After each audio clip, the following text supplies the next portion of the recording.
lot of different individuals tonight, which usually happens in a team game. And when you do that, it equates to a win. But I mean, I can go down the line. Obviously, Kobe's helped us in the scoring column in some other areas.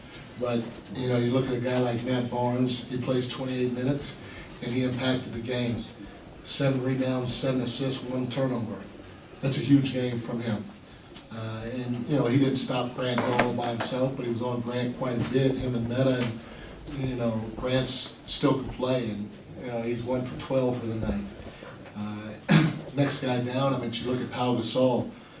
Pau, you know, he gave us 16 and 12, but I tell you what, he was terrific with his defense.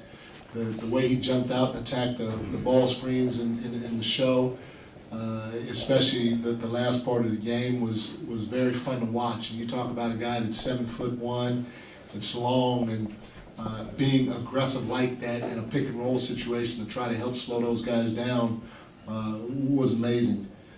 You know, Steve Blake had a whale of a game. I mean, 8 assists in 28 minutes and 2 turnovers.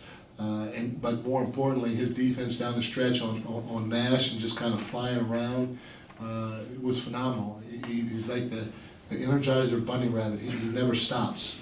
And sometimes I get tired watching him, but he did a heck of a job throughout the course of the game, especially down the stretch when they were trying to play pick and roll and free Nash up. Steve would get hit by one screen, and he'd get hit by a second screen, and he'd keep bouncing off those screens and keep trying to track down wherever Steve was.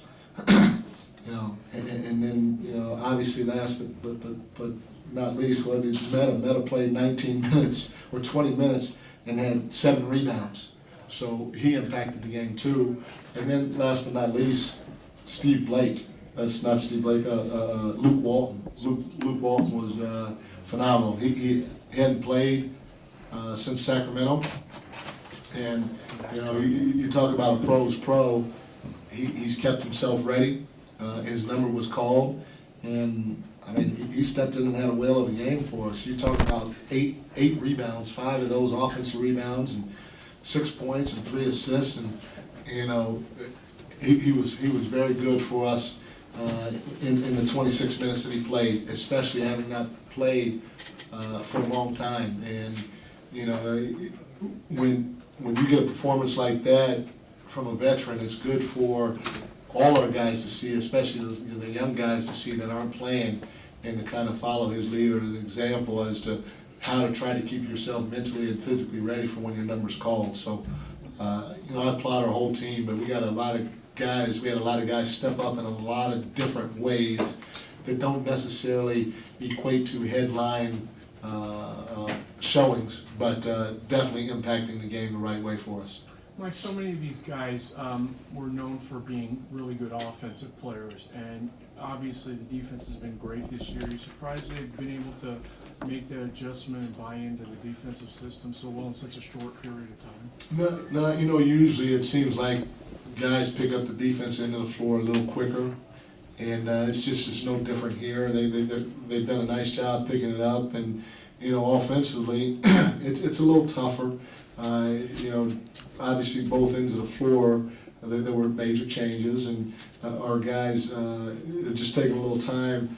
At times offensively we look great, but then there are times when we kind of look lost and we're standing around and we end up turning the ball over or heaving up a 30-footer. But defensively is something that if you bring the effort, the desire, and you have mental toughness, you can go get it done, because that's all it's about. You can have a system, you may not have a system defensively. If you have guys that want to go do it and do it at a high level, knowing they got to give multiple effort on one possession, they may have to show, then they may have to go and tag somebody else, then they may have to close out, then they may have to cut the dribble off, then they may have to box out and go rebound. That's a lot to do in a short amount of time, but you got to have guys that want to do stuff like that. We call that multiple effort, and we got guys on our team that want to give us multiple effort. On top of that, what did you see in the specifics final 6 minutes? I think you guys held them to no field goals. I think only a free throw. Well, I tell you, our pick and roll defense was great. You know, because Phoenix tried to run multiple screens for Nash, not just come down and run one screen and then move the ball. I mean, they'd set one screen, and sometimes the same guy would set another, and then another guy would come up and set it. And our guys were just kind of flying around, attacking the ball. They were communicating with one another, and nobody stopped one time.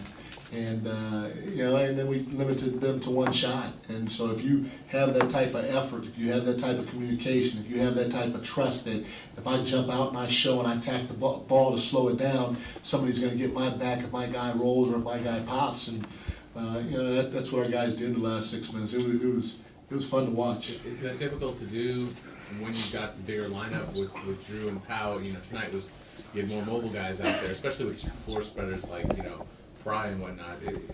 Is that kind of what the thinking was? Is it difficult sometimes? Yeah, Drew did a nice job in pick and rolls, but he couldn't impact the ball like the other two bigs and Luke and Powell were doing, and sometimes he'd get too low and they might come off and knock a shot down or something like that, and it was tougher for him to close back out if he got too low. So, we just decided to go a little smaller, and when I say a little smaller, still play with two bigs, but to have Luke and Powell out there because those guys throughout the course of the game, especially early on, they did a nice job with the pick and roll defense. Is that something that you think over the course of the season you can adjust in trying to have Powell and Drew out there at the same time, or do you think it could be problematic? No.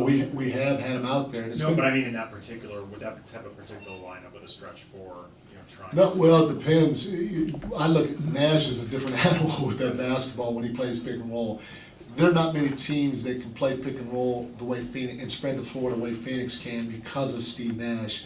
With his ability to make a play, whether it's shoot a three, shoot a pull-up, shoot a floater, get to the rim for a layup, or find a teammate, or have the freedom to dribble, 100 times in one possession and still make a play.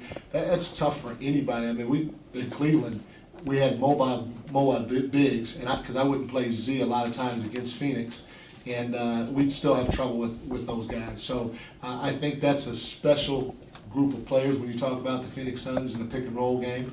But Drew will, because Drew's been good so far in pick and roll defense. I think by the time, hopefully midway through the season, we may be able to finish with those two bigs on the floor against this team. But that's why we have others. That's why we went and got a guy like Troy and Josh, and obviously Luke stepping up tonight.